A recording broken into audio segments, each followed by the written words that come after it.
जो भाई सऊदी अरब में भेड़ बकरी के काम में आना चाहते हैं, ऊंट के काम में, तो सबसे पहले ये वीडियो देख लो, ठीक है। उसके बाद ही आने के लिए सोचना सऊदी अरब में, ठीक है। जो कहते हैं कि ना भाई हम वहां पे बकरी चरा लेंगे, ऊंट चरा लेंगे, भेड़ चरा लेंगे, वहां पे करना ही क्या होता है। तो देख लो, ये पहले वीडियो देखो, फिर उसके बाद में हम तुमसे बात करते हैं। और इस वीडियो को ज्यादा से ज्यादा शेयर करना लोगों तक का, जो भेड़ बकरी के काम में आना चाहते हैं।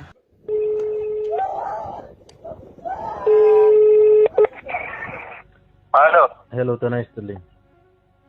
ወይስ ሰላም ነው? እንዴት ነህ? አለን እግዚአብሔር ይመስገን ሁሉ ሰላም።